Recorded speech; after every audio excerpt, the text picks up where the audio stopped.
characters, not players. And I want everyone to understand that if a character betrays one another, even the person you thought wouldn't have done something like that, then it is not the player, but the character who does it. And it is conducive to the story. You're playing bad, terrible people. And to think that someone would not betray you for anything would be, well, naive. Everyone has their price, especially when you're lawful evil.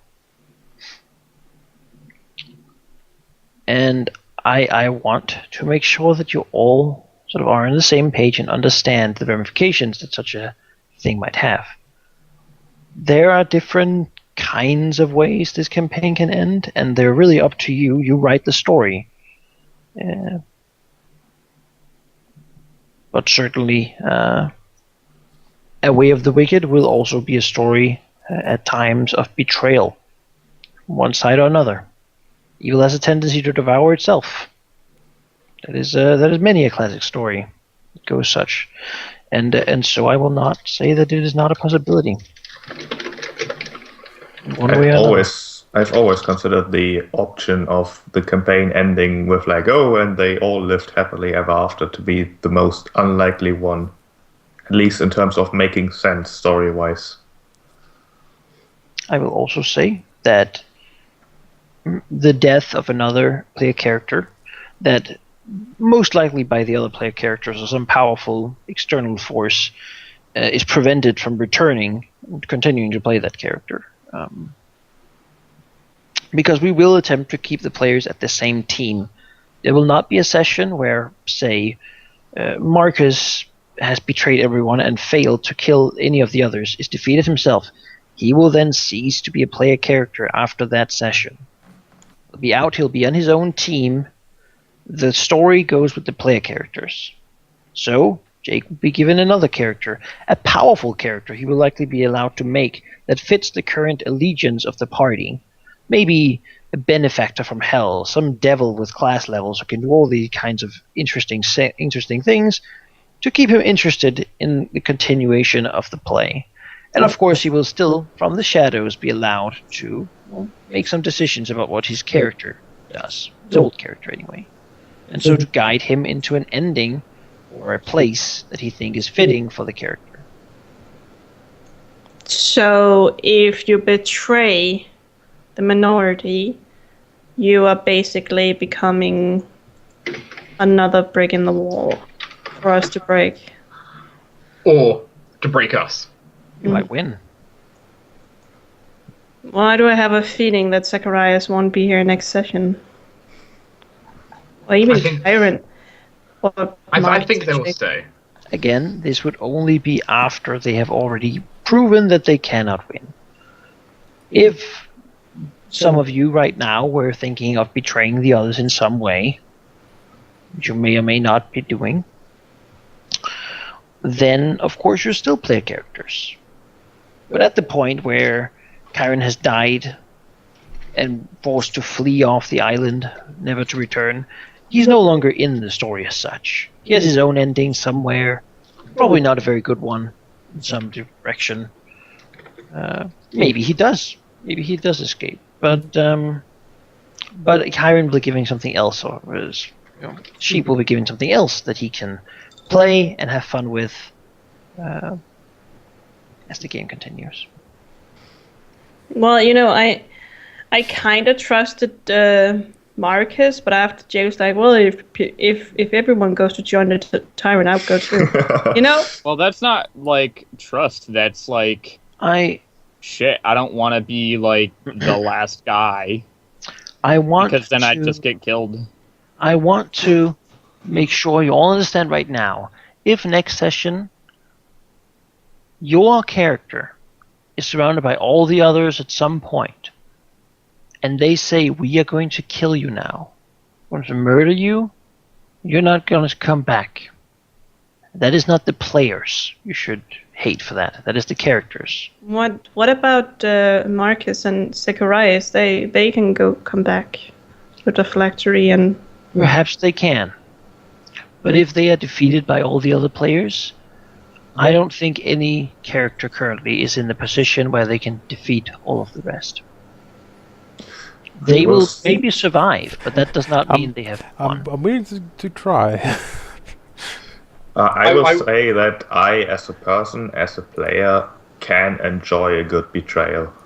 I'm not sure if everyone else has the same Something opinion. I want you to consider, and I would like to hear your opinion upon it. How you feel about it, honestly. Not saying if your character is going to do it or not, but how are you as a person?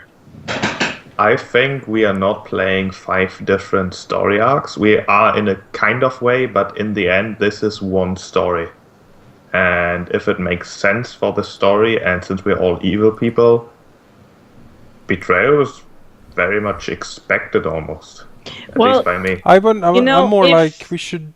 I was thinking, betrayal is probably expected. I mean, the group wasn't gonna stick with each other for one eternity, most certainly. We're too divergent in a way. At some point, someone would be like, I'm gonna go away now. See ya. I want to go roll next. Yeah, exactly. Well, yeah, I expected that, but not by killing each other. Talking certainly is better. I'm just saying if I had, because I thought that we would be able to rule this together in our own freaking way without destroying it from each other. For example, Cass getting this island on her own where she basically makes sure that none of you can go. Well, it doesn't mean that we are going to kill you because we don't want you to have the island. It just means that you are less likely to be a target of any of us because your ambitions are lying somewhere where they don't inconvenience any of us, so you're pretty safe. If this kind of feels stupid because then I would have slit Marcus and Zachariah's throat the night before they became undead. But you had no... That's that point. This is this point. Yeah, you had no reason to... Reaching the end of the campaign, which is why this kind of thing... I kind of did, because now you two, it's kind of hard to come to...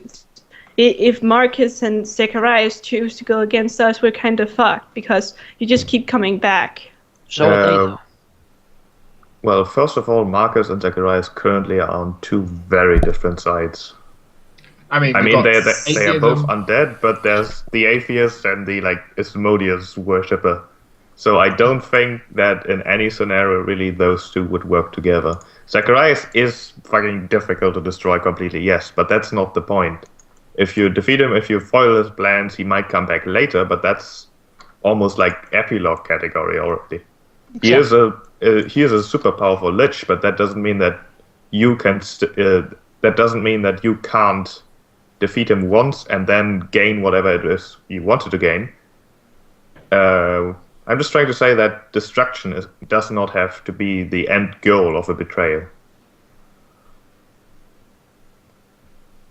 The point is not to ruin the other characters. It is to get what you want. Well, I kind of feel like I should have played like Grimmith did in the Drow campaign. I should have cheated you all, not helped you become stronger, because suddenly now it's all biting me in the ass. Well, 2 things. First of all, yes, perhaps that might be the case. But back then, we were still far early in the campaign. And if you would have done what you intended to do, you would have severely destroyed, at least in Jonas's case, a character concept that has been in the works for a long time. While now we are basically a couple sessions away from the end, and usually you never get the chance to play against each other, because usually it's a dick move, it's terrible, and it's not conducive to victory. In this case, your character getting what he wants is the victory, basically. Yeah, it is the epilogue, it would be.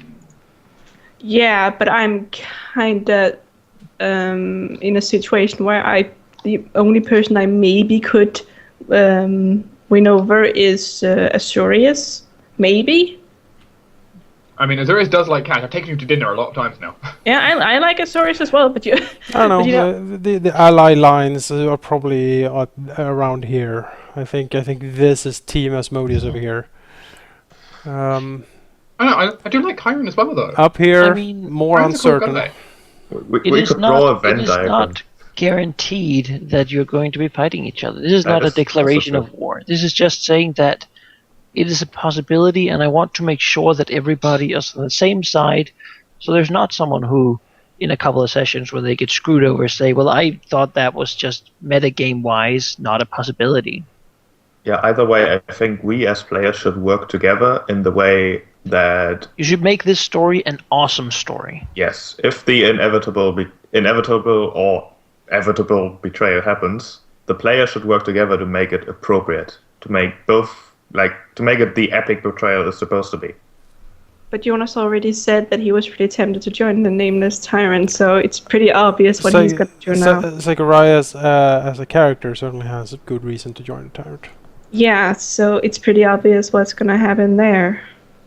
I don't think anything is obvious at the moment, and that might be exactly the thing that makes it so interesting. Anything can happen at this point. The metagame constraints are being taken off, and our characters are basically